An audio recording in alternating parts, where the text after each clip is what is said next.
காலையில் அனைத்து தாய்மார் தமிழ்நாட்டில் இருக்கின்ற அனைத்து தாய்மார்களும் தங்களது குழந்தைகளுக்கு சுட சுட உணவு கொடுப்பார்கள் என்பது கிடையாது. அந்த குழந்தைகளுக்கு ஒரு தாயாக இருந்து அந்த பள்ளிக்கு வருகின்ற அந்த ஆரம்ப பள்ளிக்கு வருகின்ற அந்த பிஞ்சு குழந்தைகளுக்கு தாயாக இருந்து சுட சுட உணவு வழங்குகின்ற நமது முதல்வர் அவர்கள் அந்த காலை உணவு திட்டத்தை வழங்கி இருக்கின்றார். அந்த காலை உணவு திட்டம் வழங்குகின்ற அந்த திட்டம் என்பது எந்த தேர்தலில் ஓட்டு போடுவதற்கு அந்த திட்டத்தை கொண்டு வந்தார் நாம் சற்று சிந்தித்து பார்க்க வேண்டும். முதல்வர் 5000 கொடுத்து விட்டார் என்று இந்த அவையிலே கூப்பாடு போட்ட அந்த தலைவர்களெல்லாம் இன்று வரவில்லை. ஆனால் அந்த காலை உணவு திட்டத்தை ஏன் இவர்கள் பாராட்டவில்லை, பாராட்ட மனமில்லை?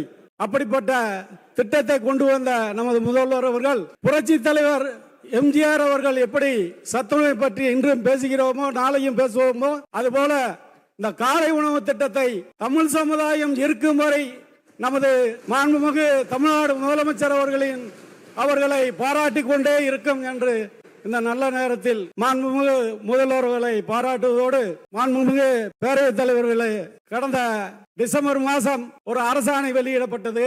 அந்த அரசாணை மதுரை, திண்டுக்கல், தேனி 3 மாவட்டத்தில் உள்ள கல்லர் சீரமைப்பு துறை சார்பாக பள்ளிகளில் ஆசிரியர் பணியிட பற்றாக்குறையை அந்த பள்ளி மேலாண்மை குழுவே தேர்வு செய்து கொள்ளலாம், அதற்குண்டான தொகுப்பூதியம் அரசு வழங்கும் என்ற ஒரு அரசாணை வெளியிடப்பட்டது. அந்த அரசாணை மூலம் ஏறக்குறைய திண்டுக்கல், தேனி, மதுரை மாவட்டத்தில் உள்ள கல்லர் பள்ளிகளுக்கு 200க்கும் மேற்பட்ட ஆசிரியர் பணியிடங்கள் நிரப்பப்பட்டு அந்த பள்ளிகளில் செயல்பட்டு வருகிறது.